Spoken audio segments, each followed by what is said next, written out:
Welcome to the Virtual Center for the Study of the Constitution and Civic Responsibility, an ongoing inquiry into the origins and evolution of American government. The Executive Director of the Virtual Center is Dr. Bill O'Brien. He's also the host of this discussion. And here he is, Dr. Bill O'Brien.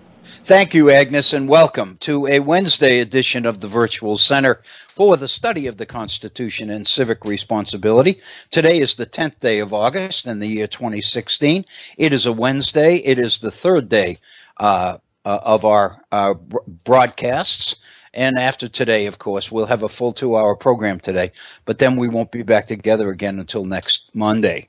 That's our regular schedule, and I always get a little bit excited when we're on the third day because I figure that we actually completed our obligations. We haven't completed them yet. I'm assuming that we will finish the 2 hours, but you know, I always feel a sense of having met obligations when we do the full complement of programs, because you know, periodically something comes up and I have to miss a program or whatever. And I don't like to do that because I really believe that, you know, some people, I wish there were more, I'm sure, but some people actually do depend on them being there, and then when they're not. Just as an example of that, I turned on, I was having a sandwich earlier before we went on the air, and I just usually flip on MSNBC during lunch. If I'm having a sandwich, just to kind of catch up on what's going on before we go on the air.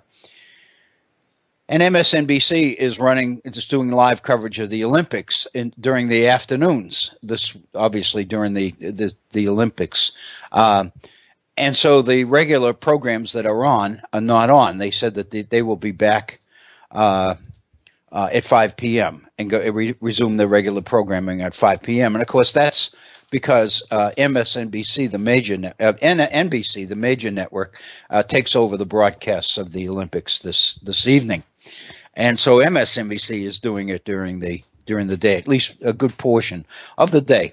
But my point was, you know, when I turned it on, it wasn't on. I was a little bit disheartened, a little bit disappointed.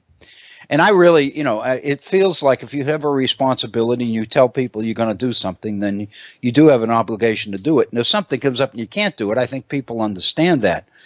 But at the same time, you do feel like you probably let a couple of folks down, even though it wasn't your fault, even though they know it wasn't your fault. But still, I feel always a little bit better when we complete our obligations. And so today, with the end of our program today, we will have been on for the full 3 days this week. And I got to tell you, for those of you who weren't with us this week, we've been talking about education, and more specifically higher education, and more specifically than that, the relationship between education and economic development. We went back to the origins of it and picked up on the idea of the distinctions between education that is practical and useful for the day-to-day lives of the people experiencing it, versus education as some sort of a process in human development, and talked about the differences and the distinctions between those. And then we went into the Yale report and spent the full complement of our time, our 90 minutes yesterday, on that particular topic.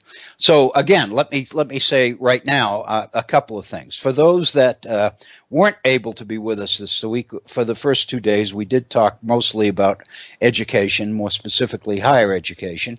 For those of you who were with us this week, I want you to relax. We're not going to do another 2 hours on the same subject by any stretch, and I don't mean that. But I do want to encourage folks, if you were with us and you did hear you know, some of the things that were thrown out related to education and education in the contemporary world, the world of new capitalism, and the kinds of reforms that are needed in order for education to really become the kind of economic driver or economic engine that people talk about.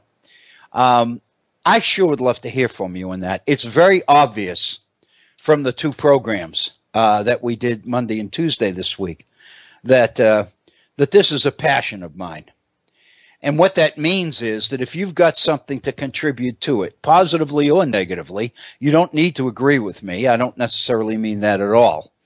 But if there's something that you could add or something that you could come up with that I neglected to think about or neglected to mention or something, I sure would appreciate you letting me know. And that's kind of part of our housekeeping chores each day. We kind of give you the basic information on how to get on the air and how to contact me and that kind of thing. And we do have a phone number, and that phone number will get you on the air. Agnes is in the studio, and if you call, she will get you on the air, and you'll have an opportunity to express your thoughts or your ideas, suggestions, concerns, whatever they might be. But I want you to know that I really am soliciting those if you have them. As I mentioned, this obviously is something that I feel very, very passionate about. Many of you know that I am engaged in the fall campaign for a Democratic seat here in West Virginia in the lower house, the legislature, what we call the House of Delegates. And it's the first time I've ever done anything like that. And obviously, as we move toward the middle of August, campaign season, the height of campaign season is looming.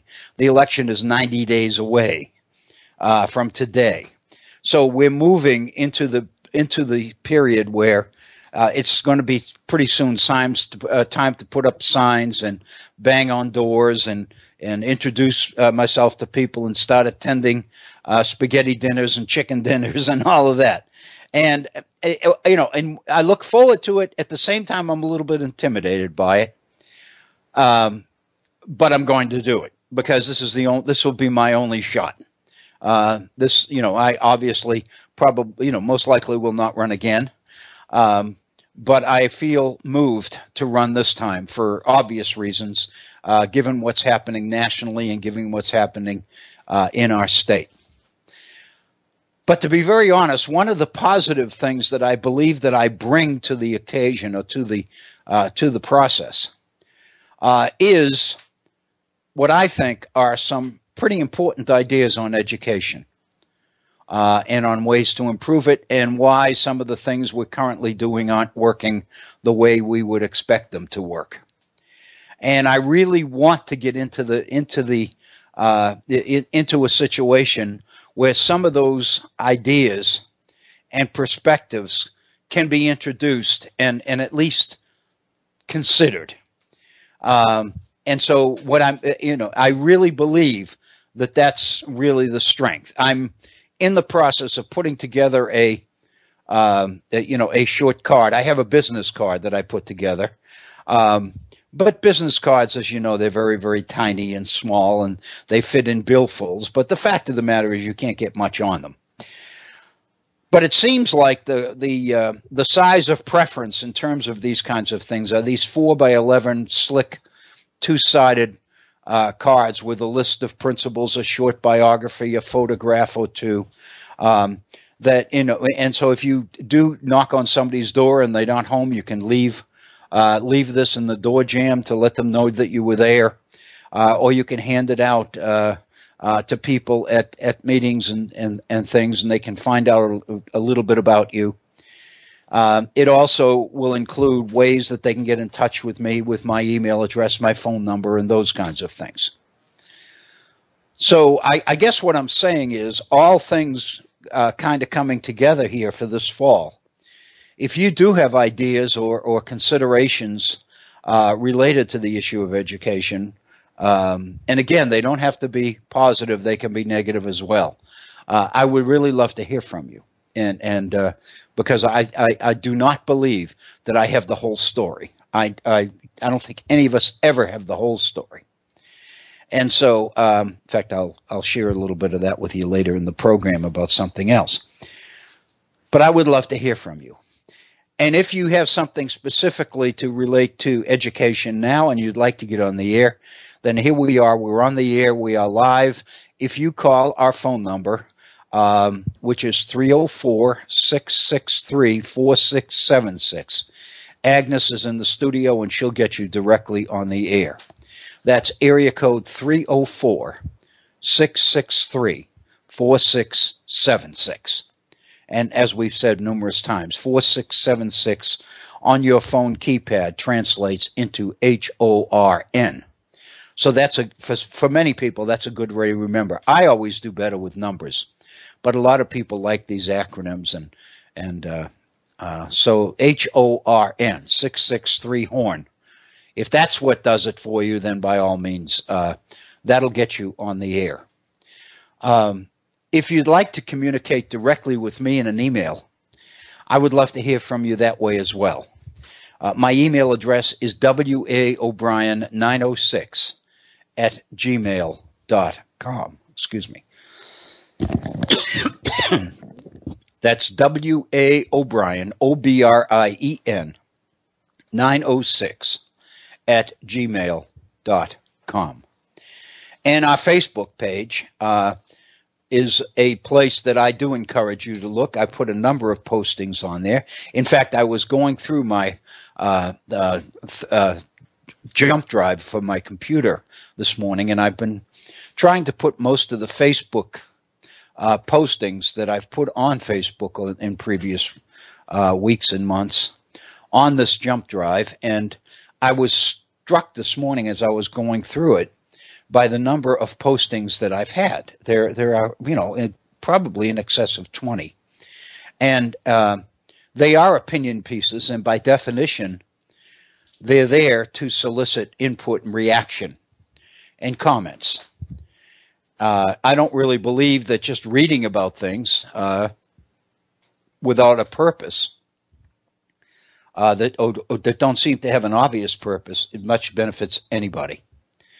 So the fact of the matter is, I really do encourage comments, and there's a place on Facebook for it. If you go to the Facebook homepage and you just go to the search box and type in the Virtual Center for the Study of the Constitution, you will have our Facebook page, and you can begin to look at the postings. And as you scroll down, the postings go further and further back into last week's and the weeks before and the month before that and that kind of thing. But there are opportunities on Facebook for you to comment. And if you're comfortable doing that, I would appreciate it because I look at it frequently. If you are more comfortable sending me an email, a personal email, then that'll work as well. Again, the waobrien906@gmail.com. But I think preferable to all of these would be, if you do get on the air and give other people who have listened and who are interested in these things as well an opportunity to hear what you've got to say. And you can do that, again, by calling our phone number, area code 304-663-4676.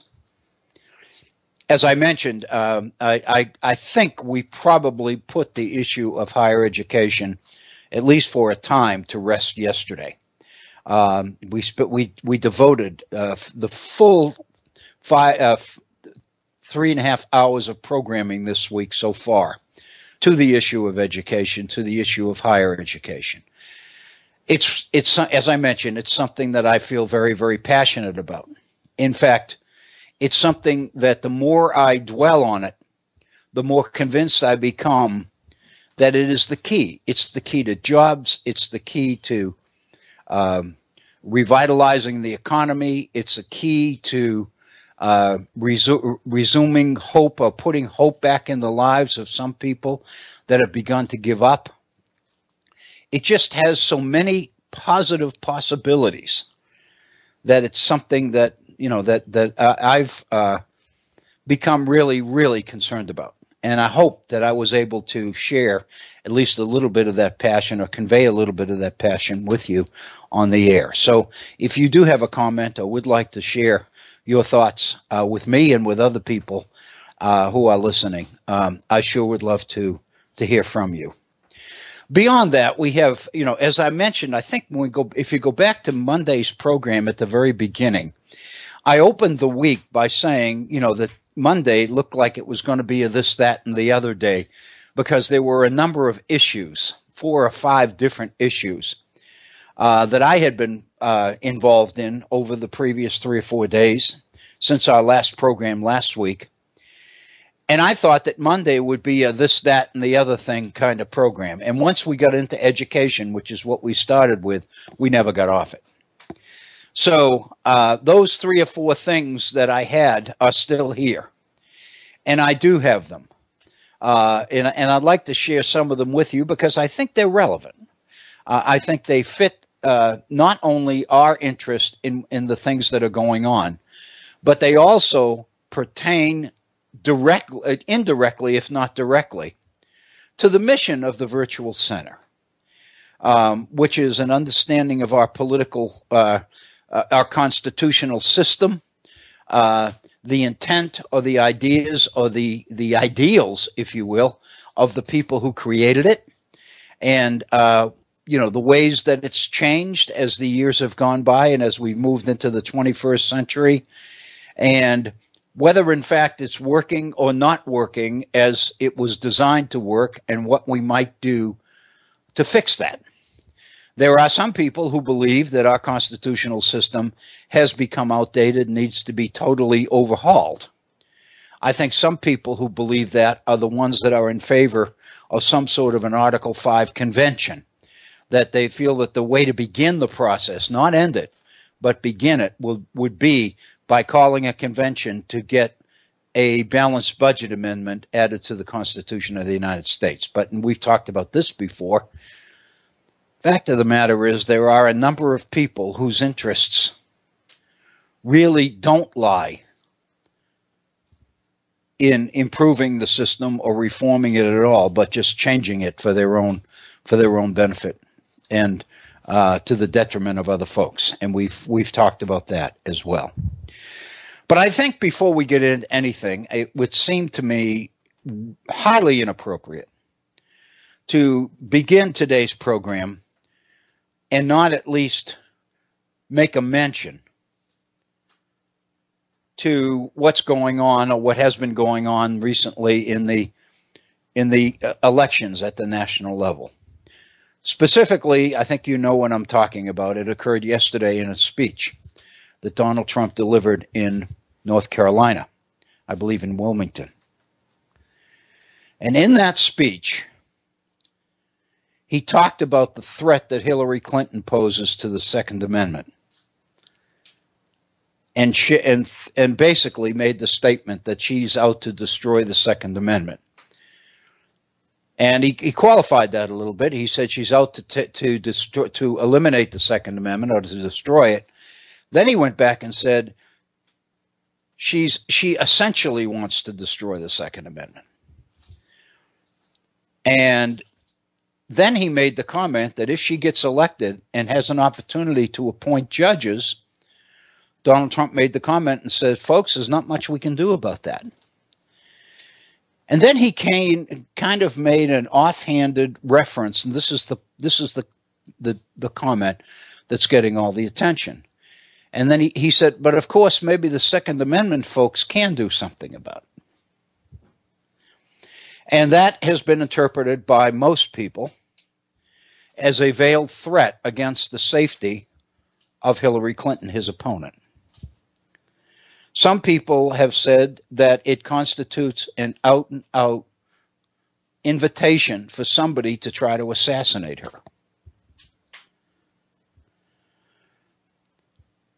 Trump's handlers, those behind him managing the campaign, immediately jumped to the forefront and immediately responded to what he said, really before much of the negatives even had a chance to come in. It was very obvious that many of the people in his own campaign recognized immediately that that was something he shouldn't have said.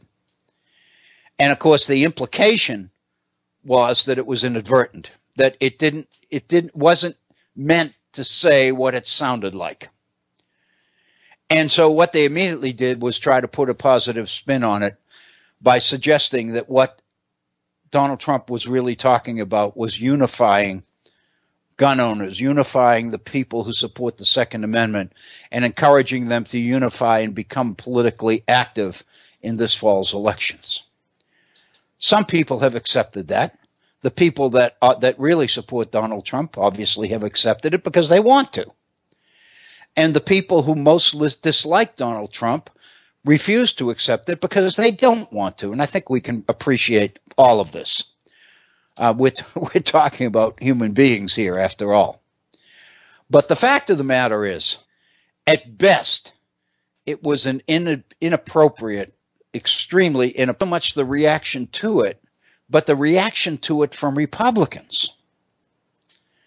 I was pretty struck by the response to it from Michael Hayden, who was, if you remember, Michael Hayden is a security expert. He served and was involved in the CIA. I can't remember specifically what his credentials are now, but many of you have seen him. He's a career military person, 4-star general, I believe. He made the comment that if somebody at the back of the hall had said that, they'd be in the back of a police car, that it was an arrestable offense because it constituted a threat of physical harm to Hillary Clinton.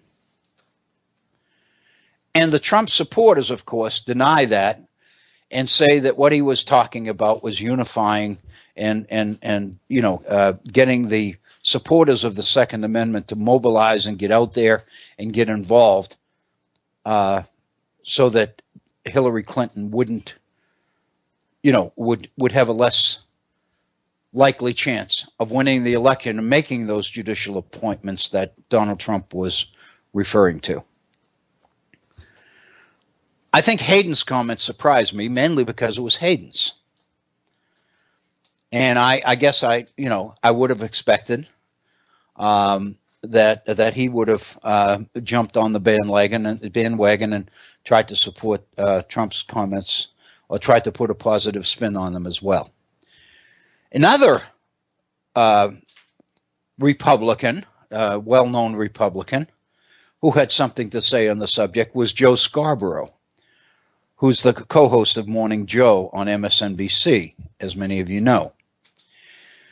Joe Scarborough had an op-ed piece in this morning's Washington Post in which he out and out advocated the removal of Donald Trump as a candidate of the Republican Party. And Scarborough's position was that all of these people that have tried to excuse some of the gaffes and some of the things that Trump has said so far in the campaign, any one of which would have torpedoed the campaign of another candidate. And when you add them up, that's unbelievable. There are so many of them, from the attack on the parents of the war hero, to the statement about Mexicans and the statement about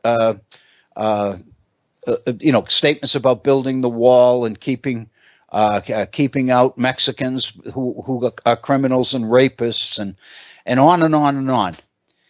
And so if you attributed those kinds of statements to any other candidate ever, they would have been out. And you can think of, in fact, Bill Maher, who has the comedy show on HBO. Bill Maher did this, and he basically went back and pointed out some of the statements and some of the things that have really sabotaged or submarined previous political campaigns. There was one in which somebody was asking a question of George Herbert Walker Bush Sr., and while she was asking the question from the audience, he glanced at his watch, which was obviously inappropriate and rude. But compared to the things that Donald Trump is saying, it hardly seems something that would cause you to have to lose the race. And there were other things. There was one example situation, for example, where Al Gore yawned during a political debate in front of the cameras. And these kinds of things are just no-nos. But Donald Trump himself made the point that he could shoot somebody in the middle of Times Square. And you couldn't recruit a jury that would convict him. In other words, his position seems to be that I'm harm-proof. It all washes off me. Nothing can hurt me. Obviously, he believes that. So the fact of the matter is, I guess what I'm saying is many people are beginning to say, this is how many times that he's done something like this. Enough is enough. And that's what Joe Scarborough did in his piece this morning, was kind of just draw the line, say this is it. The Republican Party has got to replace this guy with somebody else. And the times to excuse what he's said or claiming that he really meant to say something else are over. Hayden, the CIA fellow that I mentioned earlier, Hayden made the point which I wanted to make because I think it's an important one. Hayden made the comment that you are not only responsible for what you say, you are also responsible for what people hear. In other words, going back later and saying, I didn't mean that, I didn't mean this, or my intent was to do such and such, doesn't cut it. And Hayden is right. Communication theory basically lays out that point, that you need to be careful how you say what you want to say, because how people interpret what you're saying is really part of your responsibility. And if they misinterpret you, then the problem is yours, not theirs. You didn't make yourself clear, or you didn't make your point as well as you should have. And I don't know how many commentators I've heard in the last 18 hours or so making the statement that when you deliver a speech in a political campaign, and right after the speech, the people who are advising you need to step forward and say what he really meant to say was such and such, you're in trouble. Because the fact of the matter is you can't afford to do that. They all do it. I mean, everybody, I think we're all human. Everybody does it. But this particular situation, it seems to me, is extreme. The issue that I wanted to take a little bit of time on today and to kind of highlight is Hayden's comment about you're responsible not only for what you say, but for what people hear. Because I think we too often overlook that, or ignore that, or excuse it. There's an awful lot of this, what I call Pontius Pilatism, washing your hands of this and saying, it's not my fault. I'll do it because you tell me to do it, but I don't want any responsibility for what I'm doing. It's interesting. That's what some of the scientists involved in the Manhattan Project were doing with the development of the atomic bomb. Is saying, I'm a scientist. All I do is put the stuff together and that ought to work and see if it indeed does work. What people do with it after I create it is not my responsibility. And the fact of the matter is, it kind of is your responsibility. And I think Einstein made that point in a very famous letter to FDR, that he had made a terrible mistake in being involved in the Manhattan Project, because he had since realized that what came out of that creation that he helped create was evil because of the numbers of lives that it took. And because he had put a weapon in the hands of people without any kind of control or any kind of rules associated with how that particular creation was going to be used. And the fact of the matter is, if people hear you saying something that you didn't intend to say, then the fact of the matter is, in spite of the fact that so many people try to deny that they have that responsibility, the fact of the matter is they do. And I'll be honest with you, I was encouraged to hear that coming from Michael Hayden on the tape this morning of the interview that he had last evening, because that's a powerful, powerful statement, a powerful indictment, and I think indeed it's an important one. In this morning's New York Times, and of course I went and almost every article on the opinions in the opinion section is related to this issue, as is true in the Washington Post, the LA Times, and many other places. And if you look at conservative papers like the Washington Times, a number of folks have addressed the issue there. This is one that you can't dodge. That if you consider yourself to be a reputable, important commentator on the issues of the day, you can't dodge this issue. It's too real and it's too powerful. Tom Friedman wrote a piece in this morning's New York Times, and he took pretty much the same position on it about the horrendous nature of the comment. His focus principally was on the issue of responsibility for what you say. And if somebody out there hears you saying something or interprets what you say as a license for them to do something, and they do it, despite beliefs to the contrary, you can't just wash your hands from that and say you didn't have anything to do with it because you didn't mean that. It's not your fault how people interpret what you say.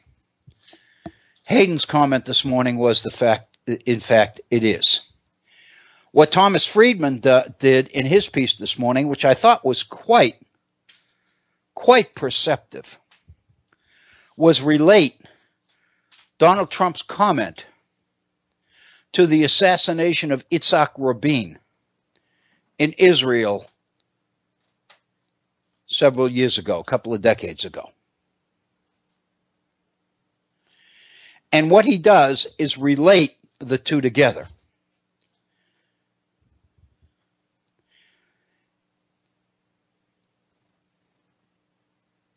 He's talking about Rabin, the situation about Rabin's death. And Friedman says his right-wing opponents just kept delegitimizing him as a traitor and a Nazi for wanting to make peace with the Palestinians and give back part of the land of Israel.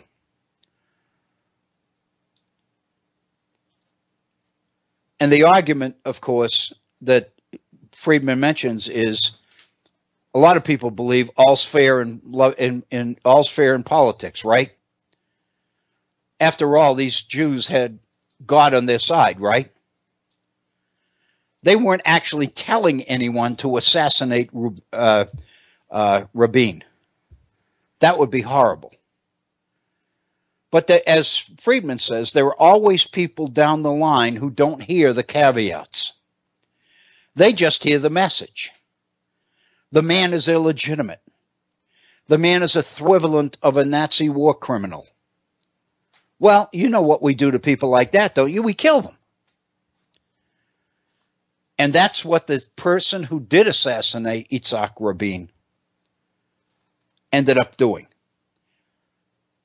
He thought he had permission from a whole segment of Israel's political class.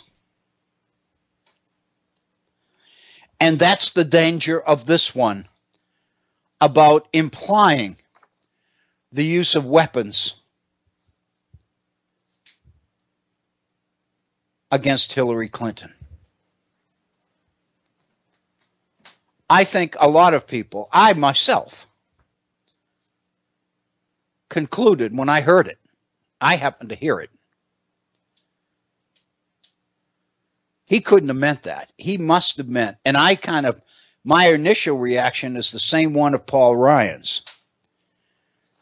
It was intended to be a joke, but it was a very inappropriate one, is what I thought.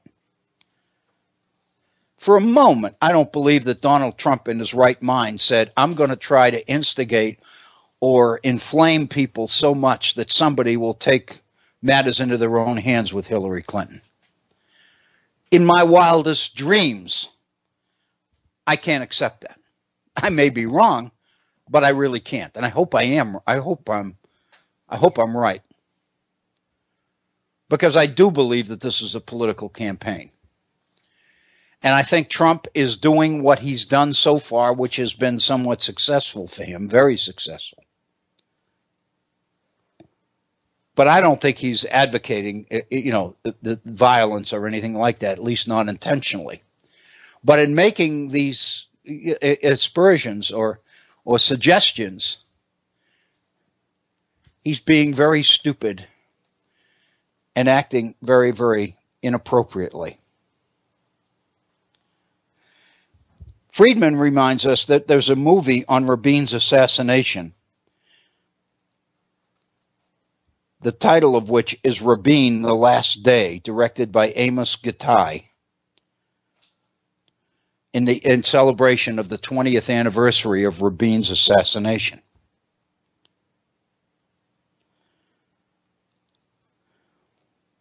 In one of the reviews in the New York Times of this movie, the reviewer, Isabel Kirshner, says about the movie, quote, "It is unambiguous about the forces it holds responsible.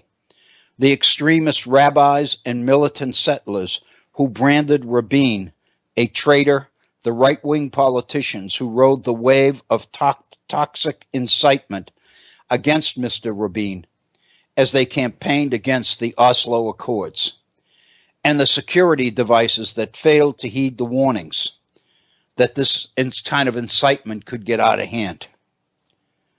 And this is a quote. "Mr. Rabin is almost invisible in the first 2 hours of the film," she reported.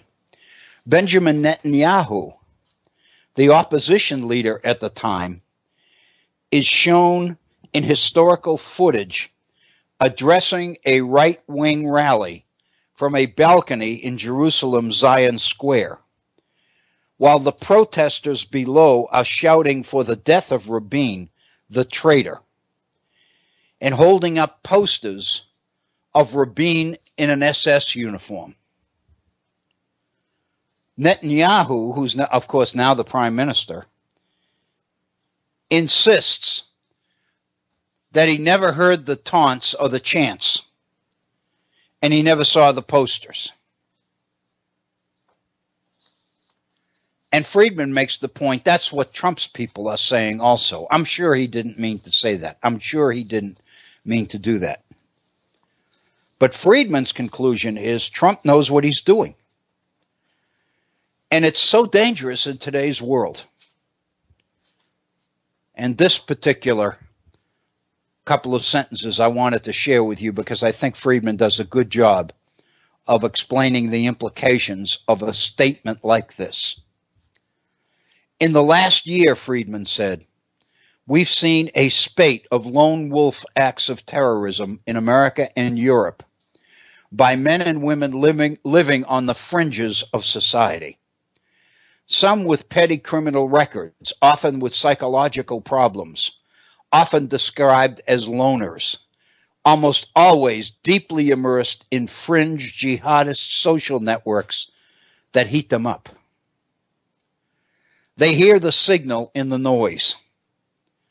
They hear the inspiration and the permission to do God's work. They are not cooled by unfinished sentences. In other words, they hear the message. They don't hear the caveats. They didn't see Donald Trump's ambiguous wink when he made that statement. He knew as he was saying it that it was inappropriate. Because he kind of winked as he said it. And what the wink seemed to symbolize to me was him saying, I'm going to say this because it sounds funny, but don't take it seriously. I'm only kidding. But the fact of the matter is there were people in that crowd who probably missed the wink. And they're the ones that we need to worry about. And then Friedman reminds us of some of the things that were said and done during the Republican convention that just ended a few weeks ago, when people were screaming about Hillary Clinton to lock her up. A columnist for Israel's Haaretz newspaper, Kemi Shalev, wrote the following on what was happening at the Republican convention. Like the extreme right in Israel, many Republicans conveniently ignore the fact that words can kill. There are enough people with a tendency for violence that cannot distinguish between political stagecraft and practical exhortations to rescue the country by any available means.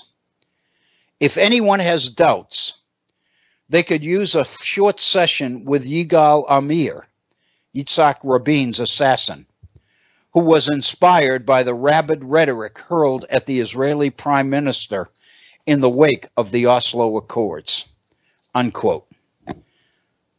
And so the issue is, were the statements that Netanyahu was making from that balcony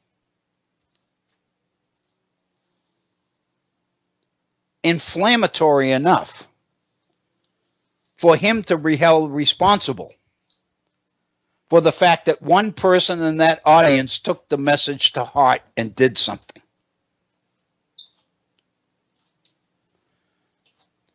If that's true, then it seems to me you need to go back to Trump's speech. And I guess we all need to hope that there's nobody in the crowd who took it that way.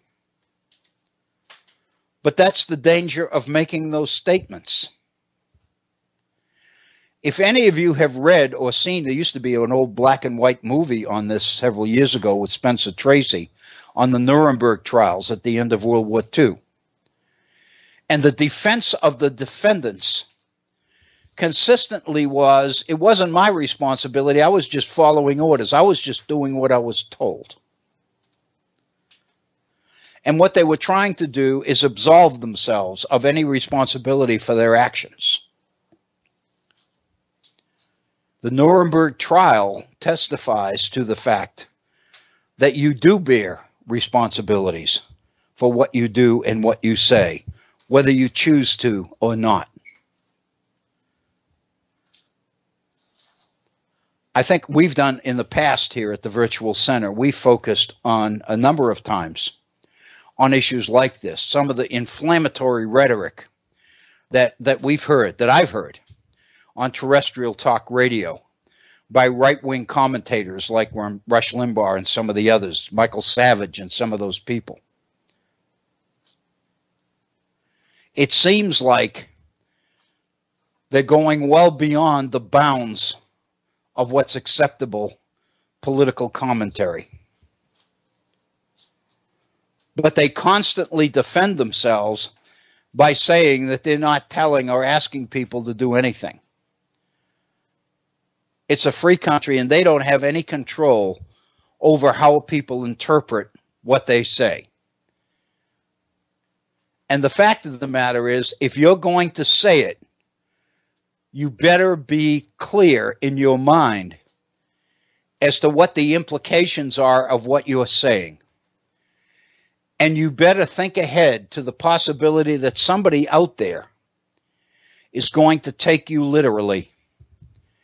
And they're going to miss all of the caveats. They're going to miss all of the things, the ambiguous wink, the shrug, the slight smile at the corner of the mouth, which indicates this probably doesn't sound very good, but you know I'm kidding. And what we've seen over and over again of late are these loners who walk into theaters and nightclubs and various other things with what they believe is a license to kill and commit mass murder in the name of what they believe to be a larger good. And if you're in that kind of a society, then you need to be very careful that you don't contribute to the kinds of extreme behaviors that too often color this kind of a political situation. I'm guessing, and this is only a guess because I don't have any basis on which to know this or not, but I'm guessing that the situation, we may have crossed the line here. There are so many prominent Republicans bailing out of the national campaign, at least the presidential aspect of the national campaign, that it seems to me that the mainstream Republican leadership is hard-pressed to do something. They've been talking about forming a group. If you remember last week, they were talking about this group of Rudy Giuliani and Newt Gingrich and Paul Ryan. I guess I can't remember who the third one was, to kind of sit down and get Donald Trump on track and keep him there. And if you remember, the day before yesterday, he delivered an economic speech, and it appeared to many people that, in fact, that was working and he was doing that. And then he delivered the comment yesterday at Wilmington, North Carolina. And immediately those who had to support him did. Pence, his vice presidential candidate, running mate, and Paul Ryan kind of did a backhanded effort to justify what he did by saying it was a joke that failed, and I would hope that he would make the appropriate corrections or do whatever he needs to do to correct it or something like that. And the issue is, how many times are you going to do that before you finally say, that's the last time? I'm beginning to think that this might be it. I think Joe Scarborough's unequivocal advice to the Republican Party that it's time to distance yourself as a party from Donald Trump. If you don't, then the party, as we know it, will not recover. That is Scarborough's advice. It's about as definitive as he ever is on anything. And when you combine that with statements from people like Michael Hayden, I'm beginning to get the sense that this is probably the last straw, so to speak. I'm really interested to see what happens in the next couple of days. If there isn't a mass exodus from support for Donald Trump, then my expectation is that we are going to see Donald Trump sticking to the teleprompters and sticking to speeches that are written for him and are proofed before he delivers them. It's going to be very difficult because clearly Donald Trump's personality is such that he gets turned on in front of a crowd. And whatever he begins, whatever he enters the hall thinking he's going to say or behaving how he expects to behave, there's something about getting in front of that crowd that seems to suspend all the rules for him. And he's looking to make this kind of direct contact with his audience.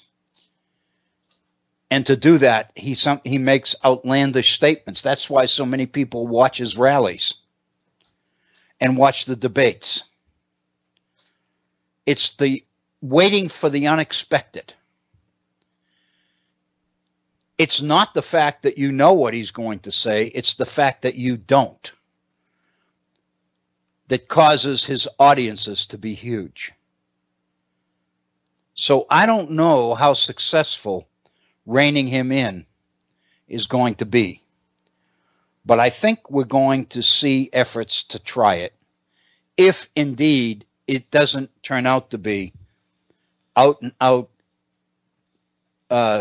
distancing the party from him.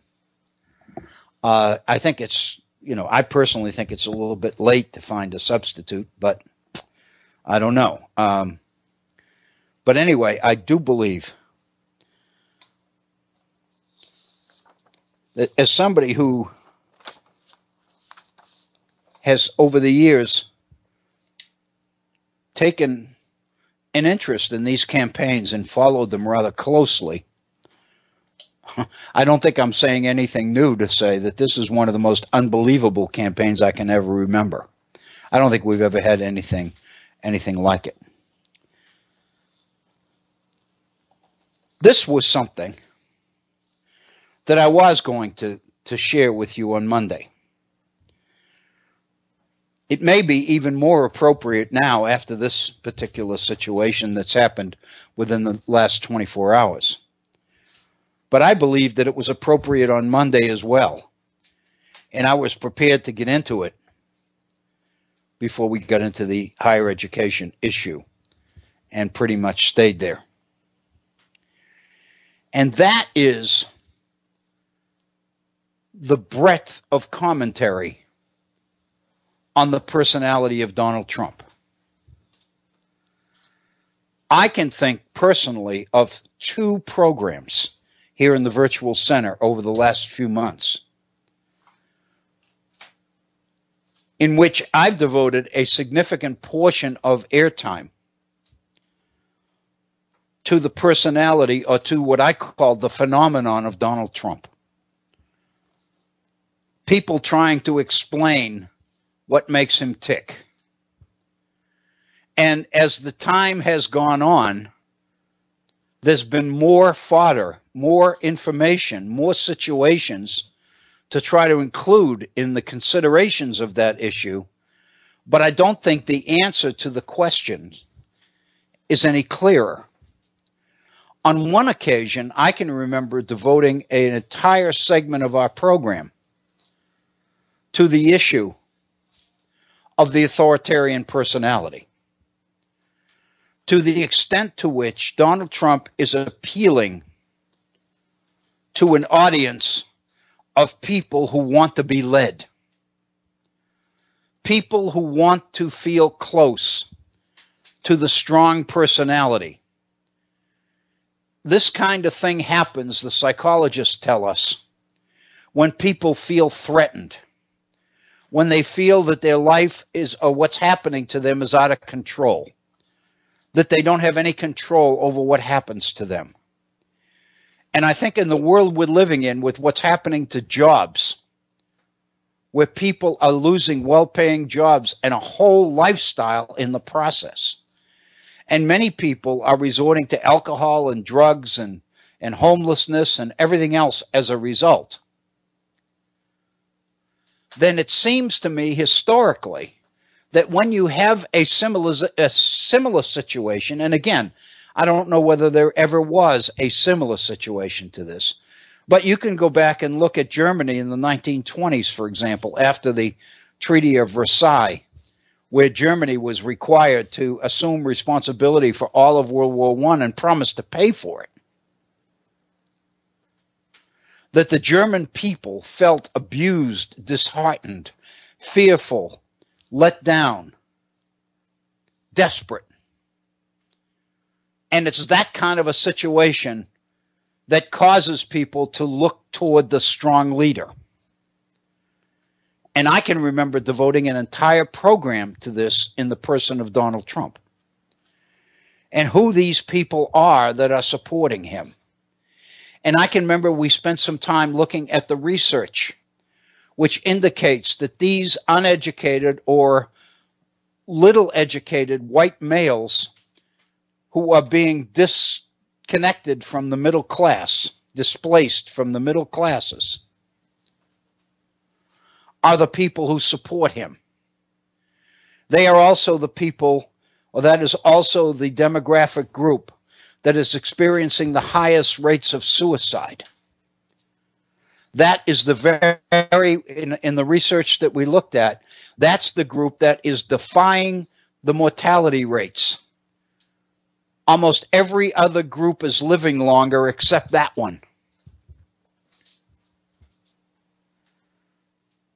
And what we did is connect that reality to the fact that these are the very people that seem to be moving towards support for Donald Trump. And the fact of the matter is, to the degree that that's true, it doesn't matter what Trump says. It doesn't matter what mistakes he makes or who he insults or anything else, because none of that gets to the issue that's causing these people to support him. And I can remember a couple of people responded to that particular program and made the comment in an email. I remember one specifically in an email that made the comment that it sounded to them, to this person, like I might have nailed it on that particular program. Well, I wasn't done, because it wasn't too long after that I found myself back into a look at the personality of Donald Trump. And you may recall, this was a couple of weeks ago, I was looking at research done by Thomas Edsall in a piece in the New York Times, in which Edsall was contacting prominent psychologists and sociologists and political scientists, trying to get a handle on the personality and the phenomenon of Donald Trump. And the reason I mentioned this amongst all the other articles that I could have mentioned was because Edsall is focusing on an issue that not too many other people had chosen up to that time to focus on. And that's the psychology of Donald Trump and the connection that he's able to establish with the people that he's reaching, the people that support him the most. And you'll recall, because this was only a couple of weeks ago, that one of the people that Edsall refers to made the statement that as long as you focus on his campaign, on his positions, on policies, on the issues, you're not going to get to it at all. And the statement was, the person's name was Robert Borisage, who was the co-director of the Campaign for America's Future. What Borisage says is that Donald Trump is an attitude, a direction, not a policy agenda. And I recall that we did quite a bit with that. And what we were saying was that it doesn't matter what the issues are, that if you put yourself in the minds or in the head of some of the people who support him the most, you're finding people that are extremely afraid, extremely frustrated, very angry, who could care less what his positions are, who could care less whether he seems to have flip-flopped on a number of issues, who could care less that he used to be a Democrat up until very recently, who could care less that he's opposed to these international trade deals, who could care less that he's a billionaire, who could care less that he scammed people and he's crushed competitors on the way up, who could care less that he doesn't pay his bills, that he has always owed contractors and subcontractors for completed jobs that he refused to pay up on. They don't care at all that he's taken bankruptcy. He's bankrupted certain companies at strategic times because, as he said, the way the law's written, he would be stupid not to. The fact that he's done all of these things, people don't care. And that's the issue that Thomas Edsall was trying to get at. The fact that he's a direction or an idea, or he's basically a manifestation of what people would say if anybody would listen to them. Because now what they can say in the privacy of their own brain, of their own head, is they're listening to Donald Trump, aren't they? He's forcing them to listen to him. And he's saying what I would say if somebody would ever come and ask me. And I support him no matter what positions he takes or doesn't take. And you remember that in that article, we looked at Jonathan Haidt, H-A-I-D-T, who's the social philosopher and political scientist at NYU. And he used the example of the little brain on top of the big elephant. And his point was, everybody seems to go to the brain to find out what's happening. But the fact of the matter is, nothing happens that the elephant doesn't control. So if you really want to understand what's going on, you better go to the elephant. And I can remember that we made quite a bit of that. And then, lo and behold, 2 weeks ago, Edsall came out with another piece on the Trump campaign. And in this one, he visited the authoritarian personality theme that we had touched on several weeks before that. And he went to a number of sources and a book, Matthew McWilliams's book being one, on entitled Why Irrational Politics Appeals.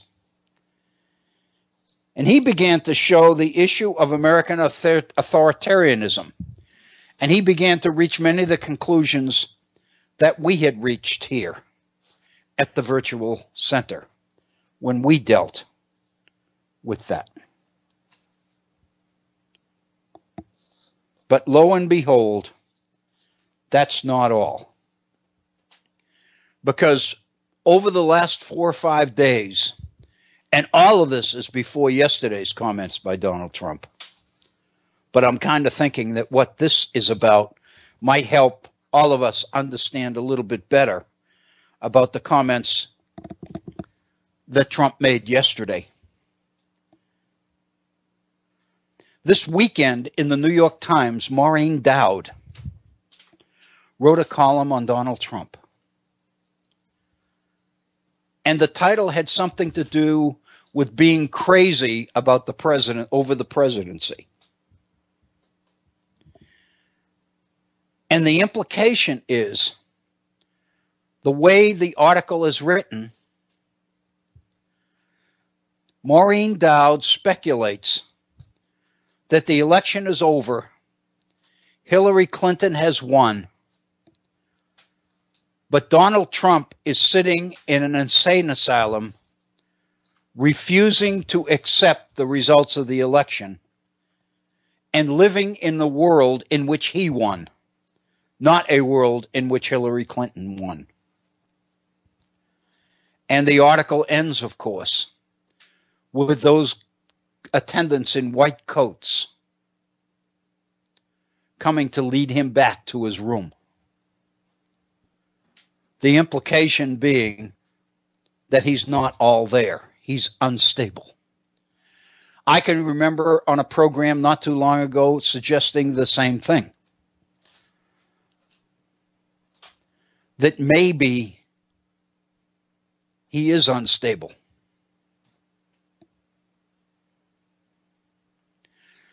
What we are getting then is a wide variety of speculative pieces on what might be motivating the Trump campaign. It's fascinating.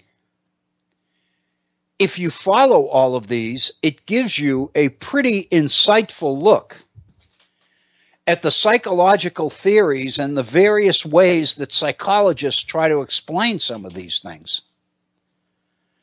And it leads one to the conclusion that this campaign is probably even more bizarre than we think it is.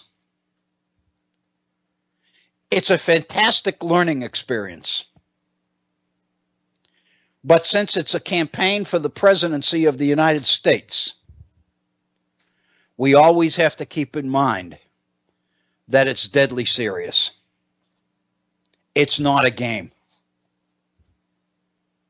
As some people say about Donald Trump, it's not a reality show. It's the real world. I think the person who said that was Barack Obama. We've gone a little bit beyond the top of the hour. It's 5 minutes after the hour. We're going to pause and take a 5-minute break.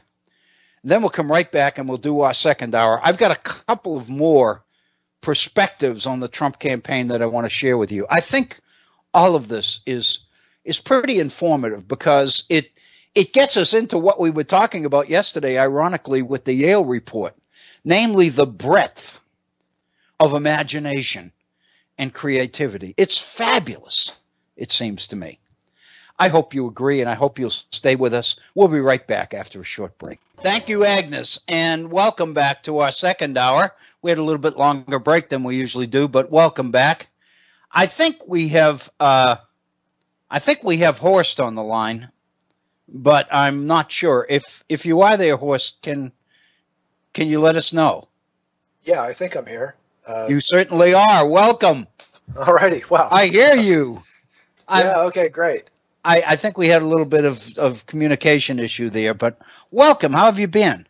Oh, been pretty busy. It's been a long week for me. I had to take a trip out of town, or several trips in and out. There was kind of a family situation here. My wife's mother died about a week ago, so I'm sorry. We just got that the last. It's it's always a pretty involved process, but it sure is. Over here, they have their own particular way of going about things, and it's especially there are details that you don't anticipate, or I didn't anticipate. So I don't think you can ever really prepare for that. Everybody goes through it, and everybody's a little bit blindsided by it. I mean, it's just. Oh, well, in this particular instance, I just mean just the logistics of it. I mean, like, they just have their own particular traditions about how these things get done. So I had to take this is my third, possibly, 3 or 4 trips I had to take out to the ancestral home, which is like about an hour or two drive from here. So. Yeah. Oh, I see. Yeah, not a big deal for me personally because just owing to the the circumstances and me not really getting the language too much and that kind of thing, and the family being there and this and that. I didn't know them very well, so but my poor wife. So, I understand. Yeah, it's very painful, especially when somebody that close to you is hurting. You hurt. There's no way to avoid that.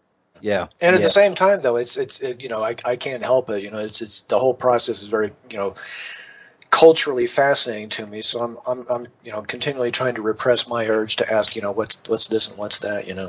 Oh yeah. I've learned over the years. My wife must think I'm like a 5-year-old that never grows up because I'm always asking, what is this? What's that? What's that mean? Questions, yeah. And she's just like, it just is. I don't know. It's fascinating. It really, the thought of it is fascinating, though, because you're right. Everything that comes up, which would be routine in anybody else's life, is not routine in yours. Right. So we just got back. This evening, and to be honest with you, I just wanted to hear a friendly voice. Well, that's great. Well, you hear one. It is great talking to you. Yeah.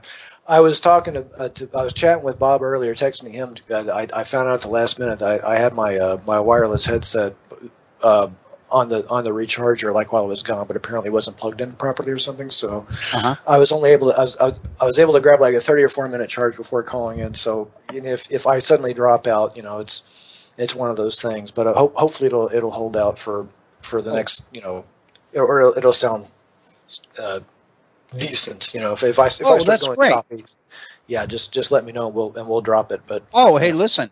Well, what did you have a specific thing on mind or do you? I have not heard yesterday's program yet, but I am current up to Mondays. So I say yesterday. I'm not even sure what day that. Yeah. Okay. Right. This is close to Thursday here. But yeah, I heard the Monday program, and I did have a couple of loose thoughts on the education thing. Oh, well, that's great, because that's what we've been on. We were on it again yesterday. Well, yeah, I felt a little reluctant after you kind of promised the listeners not to go into it again today. Oh, no. I was soliciting calls. That's exactly Sure. No, but yeah, it's between, I guess, what did you? It's been maybe the last 2, possibly 3 episodes. You've been talking about this subject about. Right. Well, I mean, it's a recurring topic, as you mentioned it. Oh yeah. And how can you avoid it? I mean, there's no getting around it. This is an educational program. It just is. I mean, like, yeah. On top of everything else, it's lots of things, but it is definitely that. So it's always going to come back to that subject, isn't it? Yes. But anyway, on the idea of what I guess the Yale system, and that's something I definitely am looking forward to catching up on my podcast to hear you go into detail. Oh, it's wonderful. I just love it. I had never heard of that before, and you had mentioned I intended to look it up over the weekend, but of course couldn't get to it, in the midst of other things. But sure.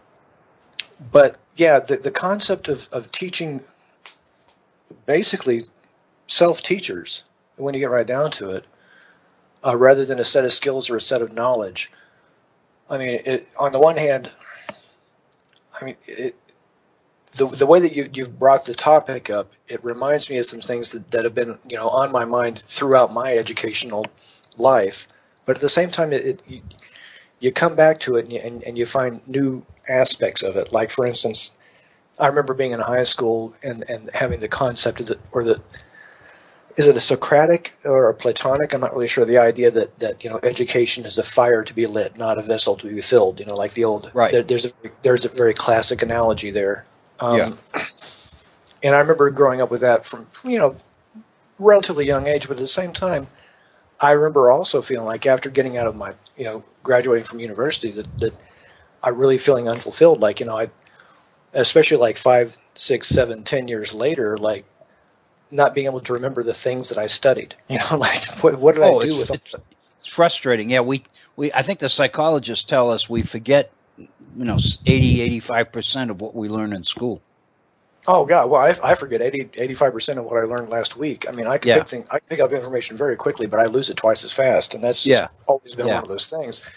And it makes you really seriously doubt the value of your education. And even though I've kind of just held these two paradigms of education, simultaneously in kind of a I don't know, without ever connecting the two together. So I'm appreciative of the fact that you brought that up this last week or so, because I've come to kind of like appreciate, a number of for me breakthroughs over the last year or two is I've come to understand that I can basically teach myself anything I need to do. That's right. The main thing, my biggest educational breakthrough has been getting old enough and mature enough to actually sit down and stick with something and just wait it out, Yeah. Just sit down and pay attention and get through it from beginning to end, and it will come. The knowledge will come. So I have become a self-teacher. It's just look what you're into. I mean, just the cultural change that you've experienced. I mean, that's a dramatic example of literally learning to swim by being in the water. Right. Yeah. But I mean, even in my circumstances here, coming at as a professional kind of thing, as an English teacher, I've been able to insulate myself very, too easily into environments where it was not necessary for me to learn, the local culture that much, because so that's a slippery thing too. Right. But it got me thinking, because you mentioned several times so-called MOOCs, MOOCs, multiple, massive online courses. Courses, yes. And I'm actually involved. I've taken several of those. I'm involved in a certification program right now for teaching English as a second language on one of the major programs, and it works fine for me. I'm learning a lot. Well, I mean, I'm making a lot of connections. I'll put it that way. I've been an English teacher for 15 years, but I've never actually had any formal training as a teacher. So I've had to pick up a lot of things either by on-the-job training or just, observation and doing things my own way. Mm-hmm. And now that I come to take this actual class online, which is, it's canned videos, it's canned quizzes, and a lot of the questions you're like, oh God, you guys are not even trying. Like, yeah.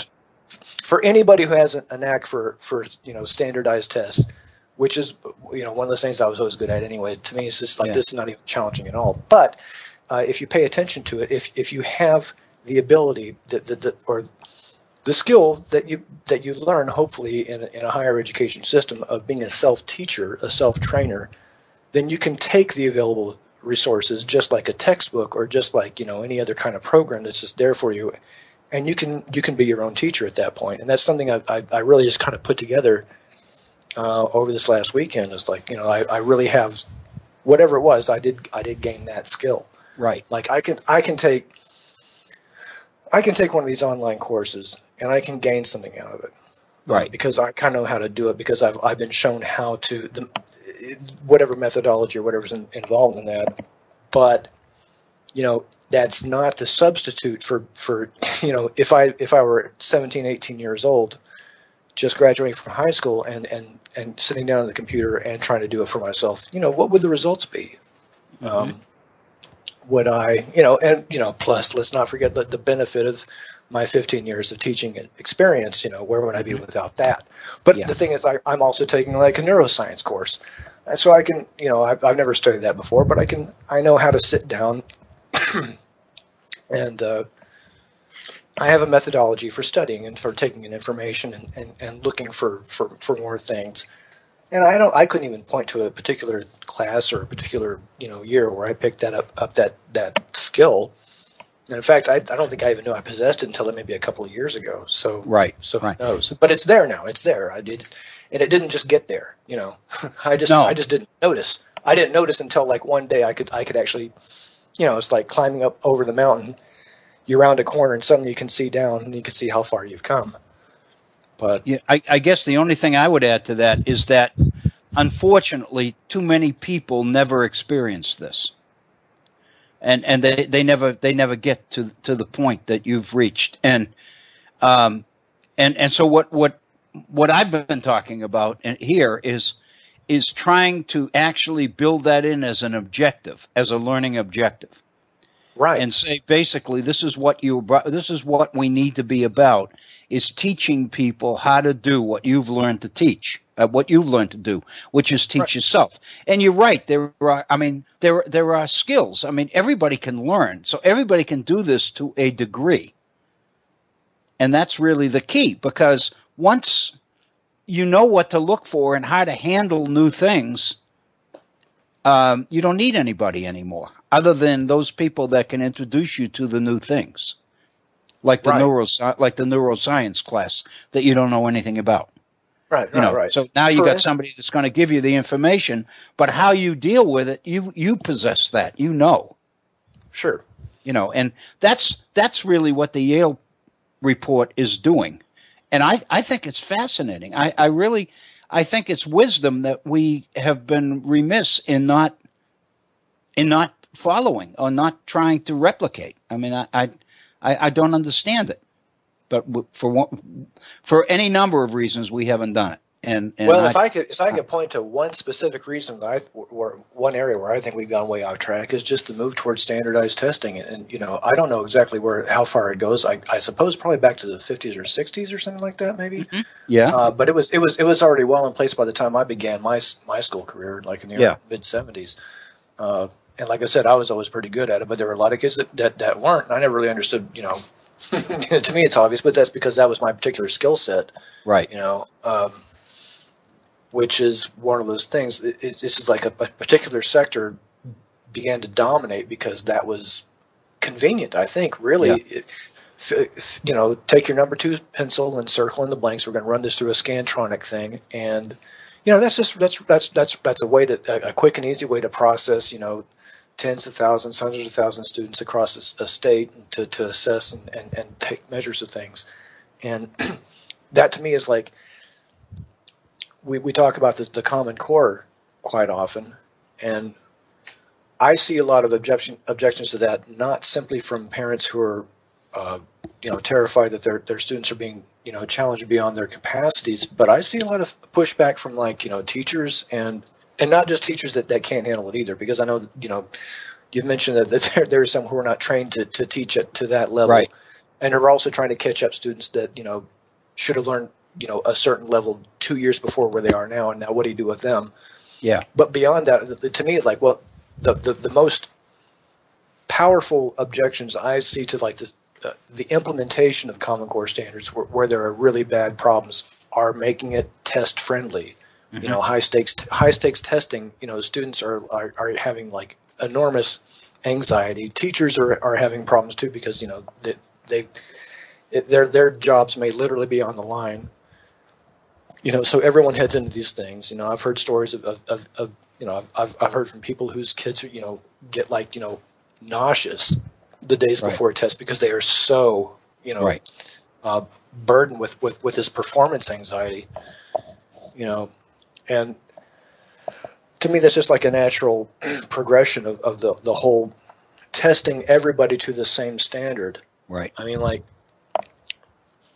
kind of as a similar an anecdote I have, to kind of demonstrate. Oh, yeah. No, I was just going to say, a problem with it is that the ultimate purpose of it is not to find out what you know. The ultimate purpose of it is to figure out how you compare to other people or how they compare to you. And also the effectiveness of the teaching methods. Yeah, that's where you are. And so it really doesn't. It's not intended to benefit you, at least directly. Indirectly, theoretically, if it improves teaching, it will benefit you. But that's the idea. But you're right. As an analogy. Oh, if I just throw one quick thing in there. Go ahead. Go right analogy, ahead. This is your. No. It's both of us. I want to throw in one quick thing though. Just imagine we're on a basketball team and we're trying to judge how good players are, and everyone has to take a test on free throws. I mean, that's really what we're looking at. We're ignoring so many other things that cannot be neatly boiled down to filling in circles, multiple choice answers. That's a great example. That is a great example. I hadn't heard that. Anyway, carry on. That's all I was going to say. No, that's fine. But no, I think that's really what what I've been talking about, and that's what the Yale faculty is talking about. And what they're reacting to is demands from the business world, principally, that young people need to be taught what they need to know in order to establish business careers, not classical languages and all these other things. And the Yale faculty is defending its curriculum by saying our goal, no way in the world do we expect in 4 years to teach everybody everything that they're going to need to know. But what we can do is teach people how to learn things that they're going to have to know. And of course, the reality is in today's world, there's no way to know what you're going to have to know 10 years from now. So how do you prepare people for it? The only way is to teach them how to handle it when they get to it, when they confront it. Right. And that's really, and there's a way to do that. And the Yale faculty knew what it was. And a lot of it is tied, and this is the point I was going to make earlier. A lot of it is tied to the fact that learning is connected, and learning builds on previous learning. In other words, what you can learn is pretty much dependent on what you know. And when you talk about your facility for taking standardized tests, I think one of the skills that you probably have, one of the abilities you have that a lot of people don't, is that you have the ability to eliminate the obvious non-answers. No, yeah, exactly. I think that's people can't do skill. that. I mean, and I shouldn't personalize this, but we've this summer we've spent a lot of time with my wife's granddaughter who's been with us, and she's a junior in high school, and she's struggling. And I know she struggles, and I admire the hell out of her because she works very, very hard. And given the payback that she gets for the work she puts into it, I wonder how she keeps doing it, but she does. But But anyway, her problem, and I've seen it, her problem is that she has a multiple choice test with 5 possible answers. To her, all 5 could be the right one.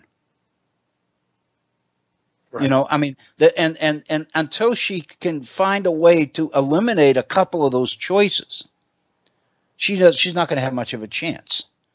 And I see what you mean. You know, and that's what you're able to do.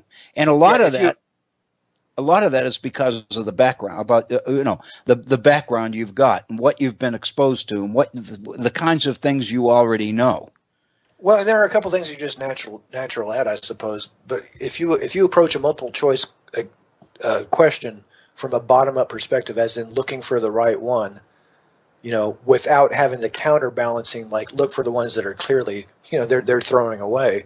Yeah. If you're only coming at it from that one perspective, you're doing twice the work essentially. Yeah. And I can't tell you. Nobody taught that to me. You know, it's just something that I was pretty good at, but at the same time, I was really terrible at, for instance, making friends. So you know, you have your natural choices. strengths, right? Well, no, whatever, you get what you get, and you hopefully you try to build on it. But but no, it's, you know, and I've seen it with her, and you know, because you know it. I try to put myself in her position of looking at these questions with these choices, and all of them theoretically, there's no way in the world that one is less likely to be the answer than another one. And how would you possibly proceed through a test like that if every question that you came to, you were confronted with that kind of a situation? And that's what she is. And I've seen it in classes I teach where to student, everything that you present connects to nothing. In other words, they just don't have anything to connect it to hook it to. And every once in a while, somebody will raise their hand and say, you know, this is a history class, but in English, we're doing such and such. And I'm beginning to see a connection between what you're talking about and what we're doing in our literature classes, something like that. And I just feel like saying, "Hazam!" There it is. You know? Yeah, exactly. That's what we should be doing. Once you start to make connections, you're able to organize learning and you're able to manage it, and that's, you know, and I think you are the result of the process when it's successful. And we've got to give other people the chance to do this. Yeah, and as long as we continue to focus on content and not focus on these kinds of skills, just the things you learn in order to make it through life, you know. Yeah, well, here's the downside of that too. It's like, you know, I feel like I finally kind of made it over that crest of that ridge where I can kind of see where I've come from. But look, I'm in my mid-40s. This is a realization I really could have used 20 years ago. Oh yeah, I know. Me too. I agree. I agree. And I think it's not. I think it's not even that far fetched. It's just that for some reason we have really gotten micro, you know, concentrated on just this testing thing. I think if you could point to one particular culprit, I think that would probably be it. But there's not one particular thing. But I was going to bring up another personal story, you know, that taught me something about education when I was in high school. When I started ninth grade, and when, you know, your grades start counting for your high school, your GPA, right? Yeah. My father was he was just dead set on me making a 4-point, which it was still 4-point back then. You know, we didn't have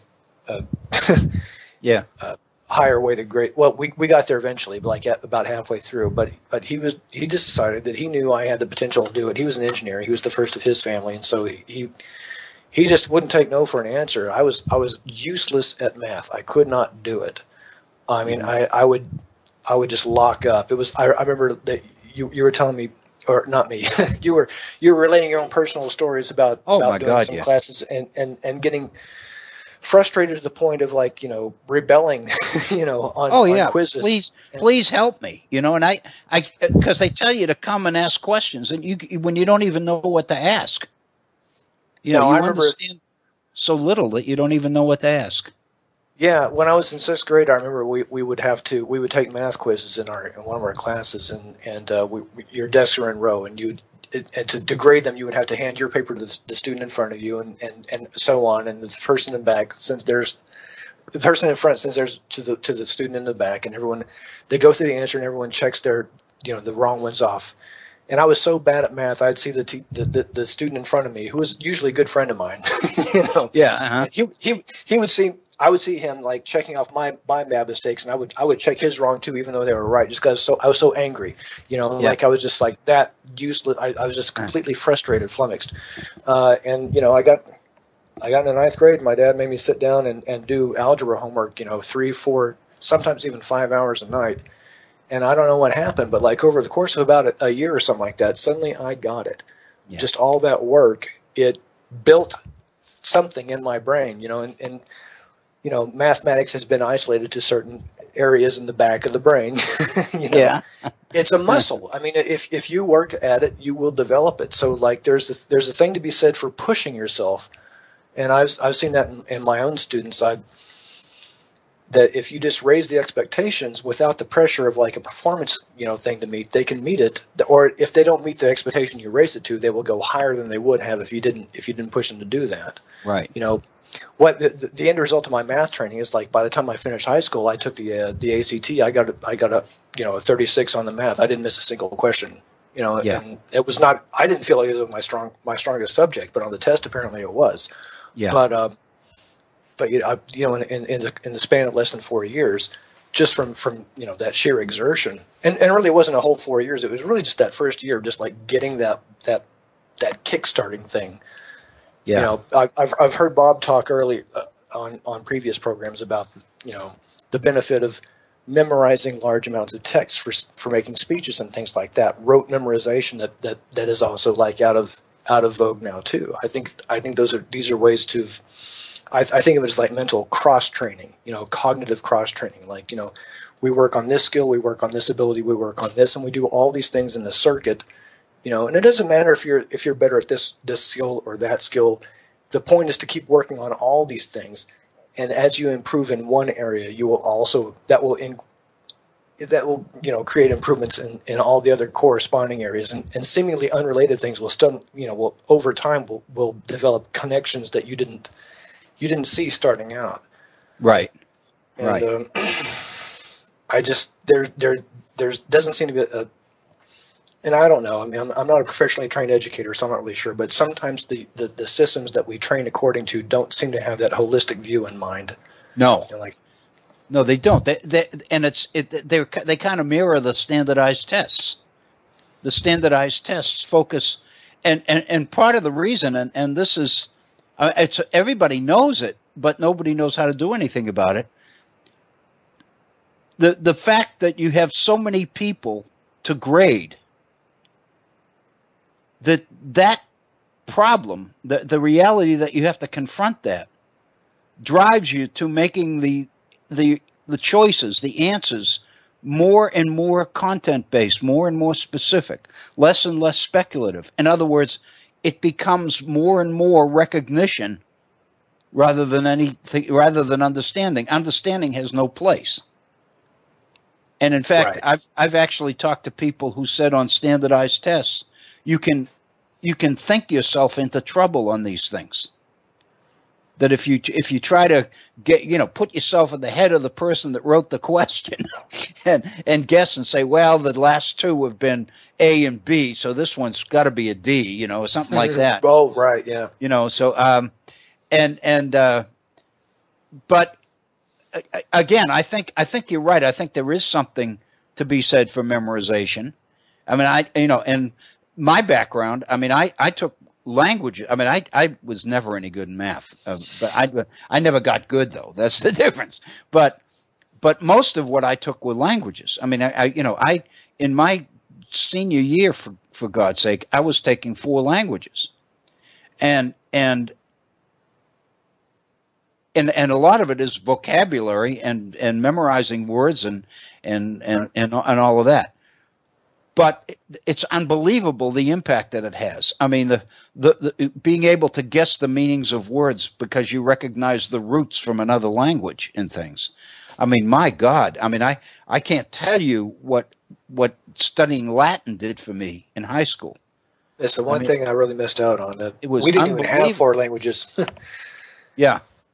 Well, I had, counting English. I mean, I had English, Right. French, Okay. French, German, and Latin. Right. At the same time. And Latin especially, because Latin is all based on sentence structure and things. And what I didn't realize I was learning it, but what I was learning in trying to figure out the sentence structure in Latin was the way sentences are organized and structured, the way paragraphs are structured. Mm-hmm. And it's knowledge that I didn't even realize I was getting.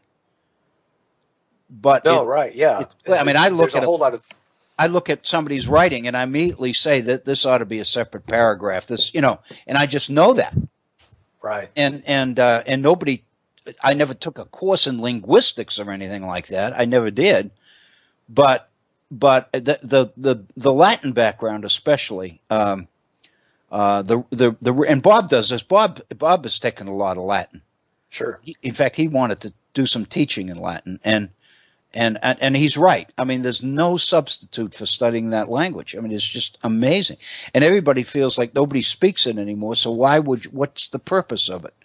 And the purpose of it is all the other languages stem from it, Well, not only that, but I mean, there's a whole period in European history for probably a couple hundred years, where all the, no matter what country you were from, in Europe anyway, like that was literally the language of scholars and poets. I mean, that was the common language.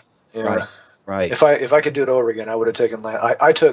I took Greek. I spent 3 years in that in university. We didn't have it available in high school, but one of the reasons, when I got there, I had started out as an engineering student, but I always craved a classical education. I really wanted to have that. Right.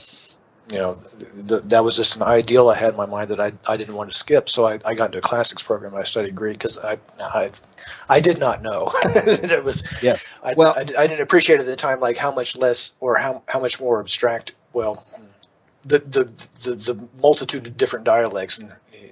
Yeah, I didn't know all the practical things that were into it, but right, exactly, right.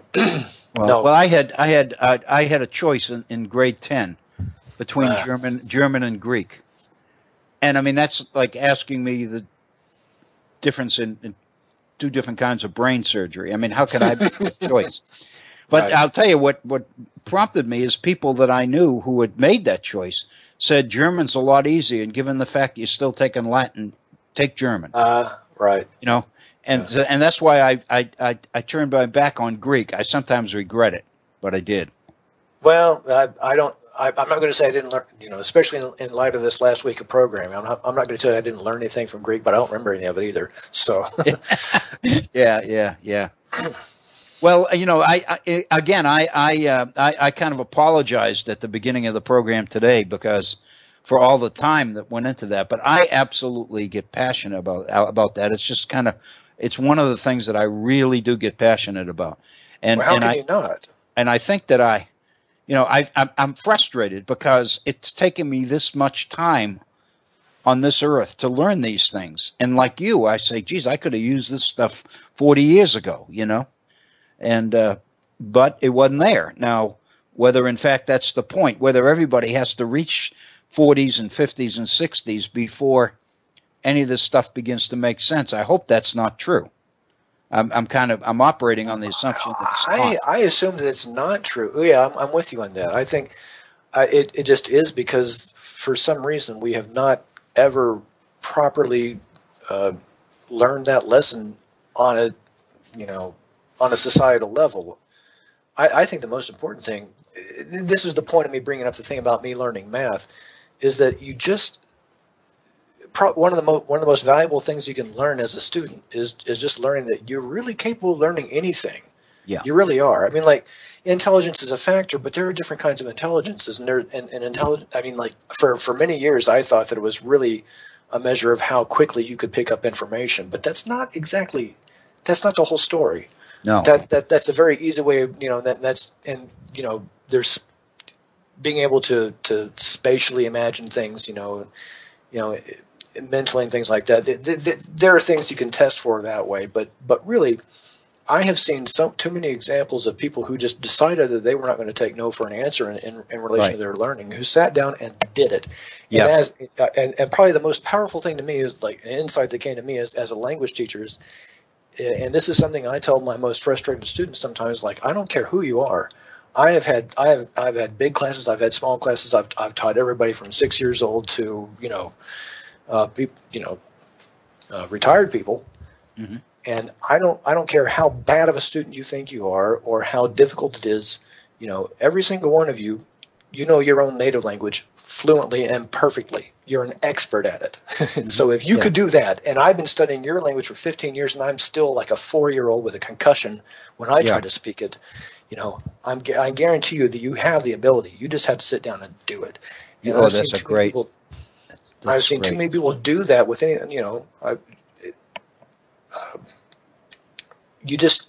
the main thing is to, once you get that realization that if I will just take the time and put the effort into and focus on it, I can do it. That would open so many doors for so many students. Right. So many of them just give up because they just think it's impossible. Do you think, and I'm answering my own, I'm asking the question, but I already think I know the answer. But our whole education system emphasizes what we don't know. In other words, it's the number of, it's the number wrong.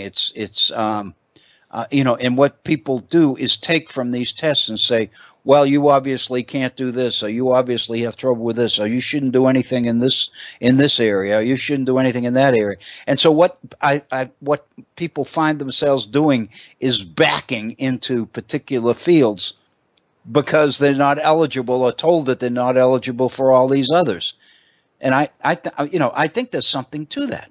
I really do. It's not a question of, that what we do with young people in school is focus on their weaknesses, not their strengths.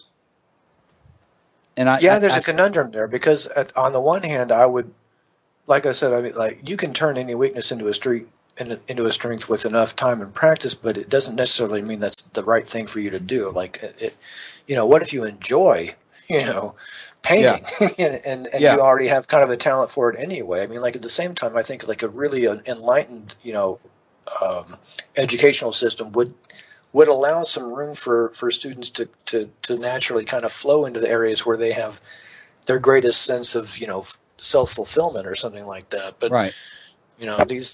These can also be moving targets as you get older too. I'm not really sure. And you get into it's quicksand, isn't it? Because, some of my favorite things that are a part of like my, like music that I like, for instance, or art that I appreciate, or things that I had to really struggle to like at first, just because I decided I was going to learn how to like it,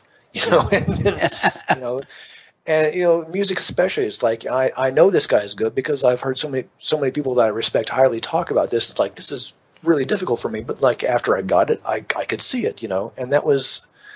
And education is like that also. So at the end of it, I just want to remove all the trauma, because, if you could boil it down to one thing, I think where students get hung up the most is this: there's some kind of trauma involved. There's some kind of violence. Some kind of like, you must do it this way. It has to be this way. And if you don't do this, then you're going to have to feel very bad about yourself, or you're going to terribly, disappoint or your teacher might get fired, or your or your parents will worked, for 20 years saving up money for your education for nothing. You'll just waste all that because it's all on you to do the things in a certain way and get it exactly right. I don't know.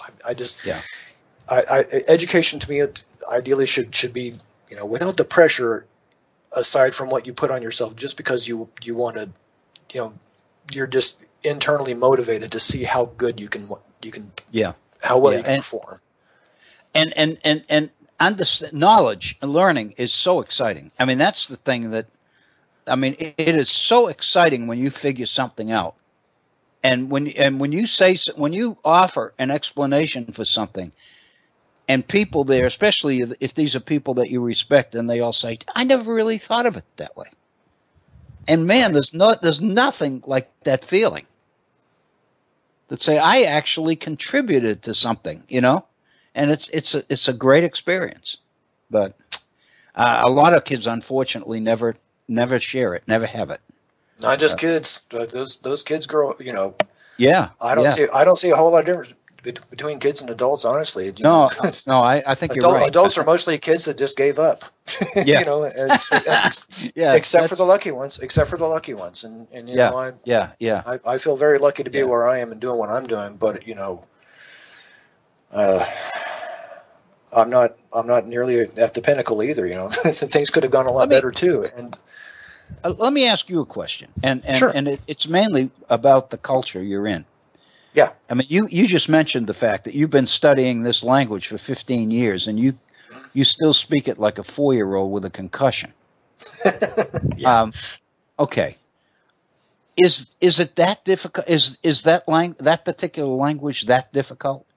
No, I think it has more to do with social factors. I am just more reclusive by nature, and it's harder for me to really jump in and get immersed in because, language is not. It's not a subject like math or even like computer. I mean, there are relationships between like grammar and syntax and mathematics and things like that. And I've studied lots of languages. I've studied Russian, for instance. I've studied Spanish and Greek, and I've self-studied Latin and Italian and some stuff like that. But I can't speak any other. I'm not even bilingual. Like the closest I'm getting, and that includes a year of living in Greece too.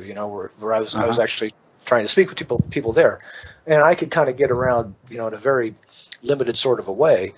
I'm becoming bilingual in Chinese now through extraordinary efforts, but my main limitation is that I've always approached it as an academic subject, and language is much more gritty and human and relational than that. That's and the fact of the matter is, I'm just not a person who gets out there and gets in the social network, and that much. I get 2 or 3 people that I feel solid around, and that's kind of how I get through life, and that's not a good way to learn language. So I'm trying to change my posture in relation to. Well, it's interesting because I've seen situations where people go to Europe for 2 months and they come back fluent, right, in a particular language, and I guess a lot of it has to do with the kind of person they are. Oh, yeah. Because you're right. If you spend all your time in your room by yourself studying vocabulary, it's not going to work. Right, and I don't necessarily do it that way, but that's closer to my model than than the naturally gregarious person that goes out there and just kind of like is like bumping cars, figuring things out as they go. Anyway, Dr. Bill, I'm going to have to let you go because we're coming up on the hour, and okay. I want to give you some. Listen, you made my week. Thank you very much. Oh, what? I've been dying to call in for a couple of months now, but it's thoroughly enjoyed it. Thank you, Horst. Yeah. Well, terrific. Great. Have a good one. Have a great week and weekend. All right, you too. All right, thanks, buddy. I appreciate it. We're at 57 minutes after the hour, and we've got just a couple of minutes left in our program. What a joy for me to because the experience, and I think that we picked up some information, some personal information about Horst today that explains a lot. I mean, when he talked about that mathematics experience, it kind of tells us a lot about not only about mathematics but about him, and I think it's very, very it's really insightful. It really helps a lot. I want to thank everybody who's tuned in this week, especially because this education stuff is heavy, and I just think it's so important. And I agree with. Not that I agree with Horst, but I appreciate his understanding of how important it is and why it's important to focus on this, because we all do it. We all need it. It's there. Society's going to put us through this one way or the other. And if we can come up with a way to make it work better for us, then I think it's a good experience. When we come back on our program next Monday, if I'd like to open up by returning to this theme about trying to explain the phenomenon which is Donald Trump. And the reason, let me share with you where I was going, and because I think it's important. Last week, one day, I think over the weekend, in the New York Times, Roger Cohen wrote a piece, and it was about the issue of Donald Trump as a sociopath. And it's all speculation. It's all imaginary. And basically what he imagines is, if Donald Trump were really a sociopath, how would he deal? What would he say about some of the things he talks about? How would he approach subjects? You read the article, and what Roger Cohen is really giving us is quite an insight in what a sociopath is like and how a sociopath would think and act. And it's all based on speculation related to the campaign of Donald Trump. It's fascinating. And it's not one of those things you can underline a particular paragraph, because it's a story. It all kind of relates, it ties together so very, very well. I wanted to share that with you, and I'll do that when we come back the first of the week. But right now, we do have to sign off. We're at the top of the hour. I want to thank you for this week. I want to thank you for listening. Thank you for your continued support of this program as well as the Head On Radio Network. Have a wonderful weekend. Enjoy yourself. Be kind to each other, and thank you.